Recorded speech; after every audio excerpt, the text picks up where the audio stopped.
ጀልባ ተሳፍሮ ውቅያኖስ ላይ የተጓዘ ላለ ሰው አውሎ ነፋስ ቢመታው ተረጋግቶ መቆም ቀላል አይደለም። ልክ ዝናብ እንደጀመረ ደግሞ መብረቅ ብዙም ሳይቆይ ይከተለዋል። ጥቋቁር ደመናዎች ፀሐይን ይተካሉ። የሚታየውም የውቅያኖስ ሞገድ ብቻ ይሆናል። በእንደዚህ አይነት ሁኔታ ውስጥ ተሆኖ መንገድን ማወቅ ከባድ ይሆናል። ያለው አማራጭም እርዳታ መፈለግ ነው። መጀመሪያ ላይ የባህር ዳርቻ ጠባቂዎች ጣቢያ ጋር በመደወል እርዳታን ለማግኘት እንሞክራለን።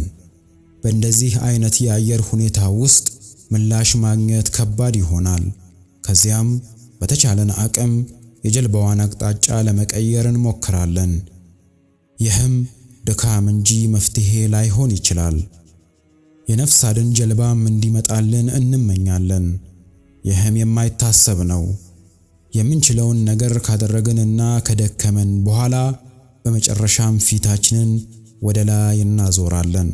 አላህንም መጠየቅ እንጀምራለን። በዚህ ጊዜ ነው አንድ ልዩ የሆነ ነገርን የምንረዳው። እውነተኛ ተውሂድንም በዚህ ጊዜ ነው የምናስታውሰው። ተመልከቱ፣ በደህና መሬት ላይ በነበርን ጊዜ አላህን ለምነነው ይሆናል። ይሁንና እሱን በምንጠይቅበት ጊዜ ሌሎች ነገሮችንም ከሱ ጋር አሻርከናል። አላህን ስንጠራው አቅማችንን ተማምነናል። ችሎታና ልምዳችንንም ተገን አድርገናል። በአላህ ላይ የተመካን ቢሆንም በጎንም ሌሎች ያስገባናቸው ተሻራኪዎች ነበሩ። አሁን ግን ሁሉም ነገር ተዘግቷል። የምንችለውን ነገር አድርገን ጨርሰናል። አቅማችንን ተጠቅመናል። ልምዳችንን አሟጠናል። ደውለንም አጥተናል። ተመኝተናል። አሁን ግን ምንም አልቀረንም። አንድ ነገር ብቻ ነው የቀረን። ከአላህ ውጪ ሌላ የምንመካበት ምንም አይነት አካል የለም። ፈፊሩ ኢለላህ። ዋናው ነጥብም ይህ ነው።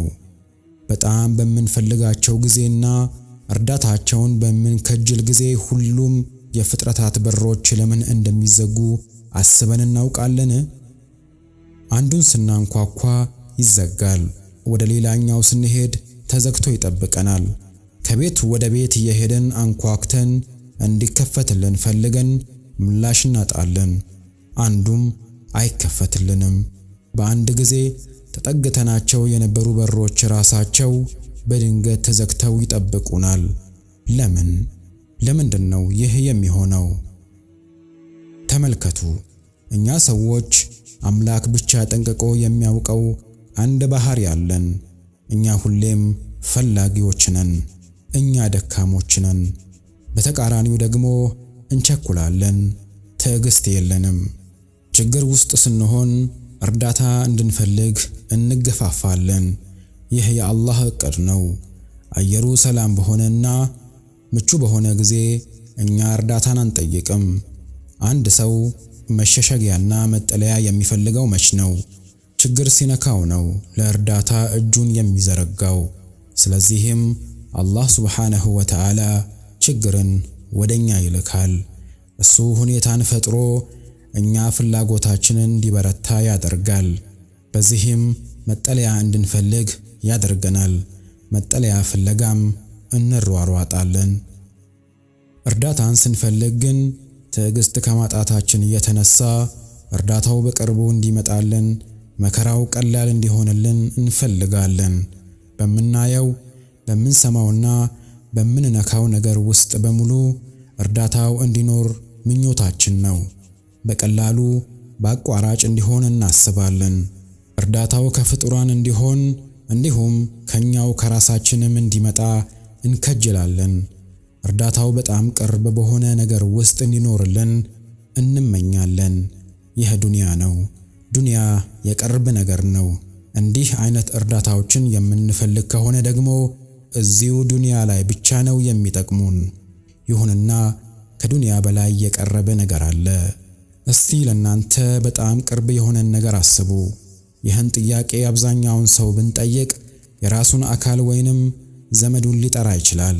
ነገር ግን አላህ ሱብሓነሁ ወተዓላ በሱረቱል ቃፍ 16ኛው አያ ላይ እንዲህ ብሏል፣ ሰውንም ነፍሱ በሐሳቡ የምትጫወተውን የምናውቅ ስንሆን በእርግጥ ፈጠርነው፣ እኛም ከደም ጋኑ ጅማት ይበልጥ ወደ እርሱ ቅርብ ነን። በዚህ የቁርአን አያ ላይ አላህ ሱብሓነሁ ወተዓላ ስለ ሰው ልጅ ትግል እንደሚያውቅ በማሳየት ነው የጀመረው። አላህ ሱብሓነሁ ወተዓላ የእኛን ትግል ማወቁ ራሱ እፎይታን ይሰጣል። ነፍስያችን ምን እንደምትፈልግ ያውቃል። እሱ ለኛ ቅርብ ነው። እሱ ከራሳችንና እኛ ከምንጠራቸው ነገሮች በሙሉ ለኛ ቅርብ ነው። እሱ ከደም ስራችን የበለጠ ለኛ ቅርብ ነው። አላህ ግን ለምን የደም ጋን ጅማትን እንደ ምሳሌ ተጠቀመ? በዚህ ምሳሌ ውስጥ ምን አስደናቂ ነገር ቢኖር ነው? የደም ጋን ጅማት ደምን ወደ ልብ የሚያመላልስ የደም ስር ነው። እሱ ተቆረጠ ማለት ወዲያው ነው የምንሞተው። በአጭሩ ይህ የደም ስር የሕይወታችን መስመር ነው። አላህ ሱብሓነሁ ወተዓላ ግን ከዚህ የበለጠ ለኛ ቅርብ ነው። በአጭሩ አላህ ሱብሓነሁ ወተዓላ ከራሳችን ከነፍሳችን የበለጠ ለኛ ቅርብ ነው። ወደ ልባችን ከሚሄደው አስፈላጊው የደም ስር በላይ ለኛ ቅርብ ነው። በሌላ አንቀጽ አላህ ሱብሓነሁ ወተዓላ እንዲህ ይላል፣ እናንተ ያመናችሁ ሆይ መልእክተኛው ሕያው ወደሚያደርጋችሁ እምነት በጠራችሁ ጊዜ ለአላህና ለመልእክተኛው ታዘዙ። አላህም በሰውየውና በልቡ መካከል የሚጋርድ መሆኑን ወደ እርሱም የምትሰበሰቡ መሆናችሁን እወቁ። አላህ ሱብሓነሁ ወተዓላ ነፍሶች እንዳለን ልብ እንዳለን ያውቃል። እነዚህ ነገሮችም እንደሚነዱን አላህ በደንብ ያውቃል። ነገር ግን አላህ ከነዚህ ነገሮች በሙሉ ለኛ ሙሉ የቀረበ እንደሆነም ነግሮናል። ስለዚህ ከአላህ ውጪ ያለን አካል ስንጣራና ስንለምን በጣም ደካማ የሆነ ነገር ብቻ ሳይሆን በጣም ከኛ የራቀን አካል እየጠራን መሆናችንን መረዳት ይኖርብናል። ሱብሓነላህ። ስለዚህ ተፈጥሮአችን ይህ በመሆኑና አላህ ሱብሓነሁ ወተዓላ በደንብ ስለሚያውቅ ችግር በሚገጥመን ጊዜ ሌሎች የመሸሸጊያ በሮችን በሙሉ በመዝጋት እኛን ከጥፋት ይጠብቀናል። በዚህም ወደ ቀጥተኛው መንገድ ይመራናል። ከእያንዳንዱ የውሸት በር ጀርባ አንድ ነገር አለ። ያንን በር ከገባን መውደቂያችን ሊሆን ይችላል። በምህረቱ እነዚያን የውሸት በሮች ይዘጋልናል። በራህመቱ ችግርን ወደኛ ይልክና ከሱ ደግሞ እርዳታን እንድንከንጅል ያደርጋል። ትክክለኛውን መልስ እንድንመርጥም አማራጮች ያሉትን ፈተና ይሰጠናል። በእርግጥ የተሳሳተ መልስ የሚመርጥ አይጠፋም። አንዳንድ ጊዜ ደግሞ ምርጫዎቹን በማንሳት ፈተናውን ቀላል ያደርጋል። ፈፊሩ ኢለላህ። በችግር መሃል ጠንከር ብሎ መቆም ከባድ ነው። ነጥቡም ይህ ነው።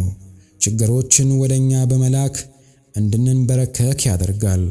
ዱዓ ለማድረግ ምርጡ ቦታም ዝቅ ማለት ነው። አሁን ያለንበትንም ሁኔታ እንመልከት።